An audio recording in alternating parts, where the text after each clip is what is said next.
I'm attempting to melt beeswax that I've collected for over 10 years. And believe me, this is really bad stuff. I attempted to melt them down before with this and it didn't work, so I just got a bunch of chunks.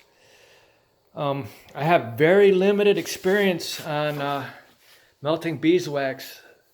I put a tiny little jar in a boiling pot of water on the stove with beeswax in it, and I melt that down to get beeswax liquid enough I could brush it on frames when I was let me wipe this off, when I was doing foundationless frames.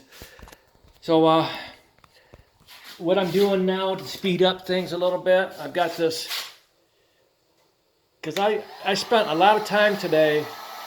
It was too dry. It wasn't enough liquid beeswax to melt it down.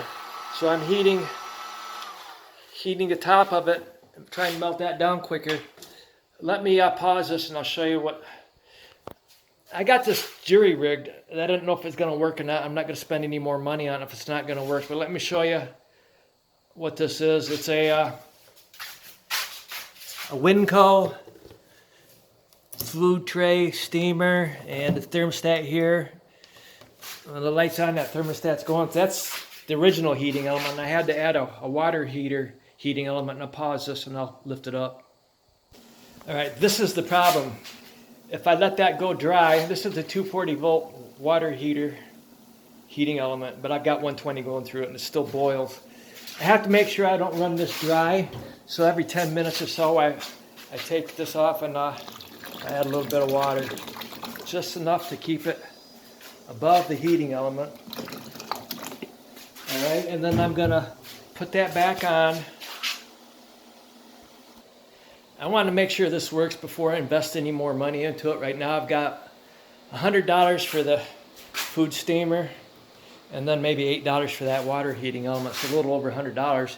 What I need to do is I need to drill another hole in that and put a pipe with a window in it so I can gauge the level of water, and then maybe a check valve on top of that pipe where I can put a funnel on it, and every time I need to add water, just pour water in so I don't have to take it off. But this will, I've already done a half of this. I've screened it off and dumped the solid stuff there. I'm trying to get, my goal is to get this all good beeswax where I can put frames in there, because it's big enough you can set a deep frame in there. I want to set frames in the beeswax and melt the beeswax and pull the frames out.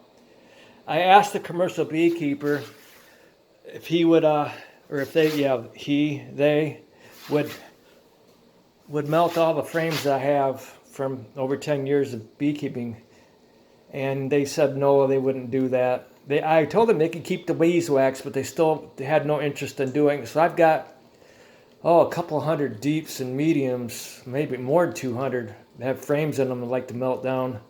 Maybe not all of them. Some of them are still good for bees. But I'll show you if you haven't seen my other videos. I've got these right here. These are the ones that wax moths got into already, and they pretty much ruined them. But there may be some in there.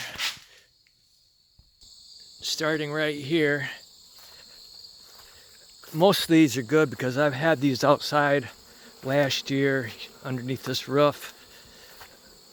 And then I brought them in during winter, then I brought them back out after I realized there was wax moths in the storage room I had before the wax moths really got to these deeps, these medium. Yeah, they're mostly deeps. And then I've got some up here on the deck, and then whenever it rains I cover them up with rib steel, and I got some there underneath the roof there.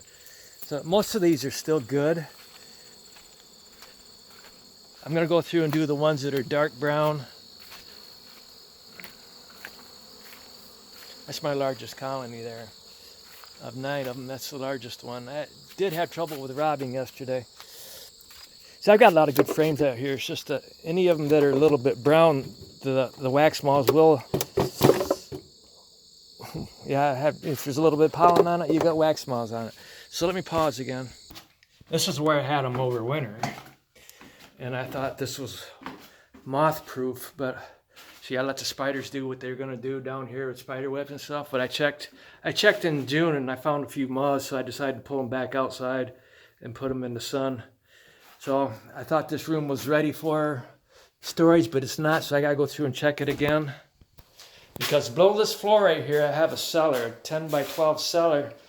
And when I didn't have a lot of colonies, I used to store stuff down in that cellar, and I never had wax moths in it because you have to go through the house to get down to it. And that was really nice, but I have way too much stuff for that room.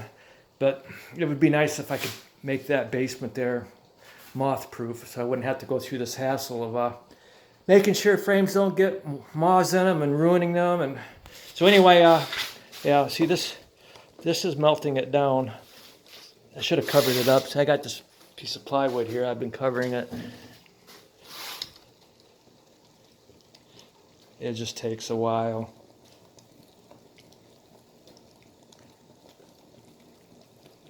So this is really, really bad beeswax. There's a lot of crap in here.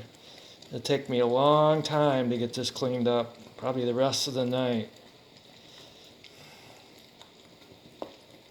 That's why I had a hard time getting started, because there's just so much junk in the wax. It's mostly all junk. So I'm learning. All right, basically a $100 wax melter. I don't have the money to spend like $2,000 or $3,000 on a commercial wax melter. All right, thank you.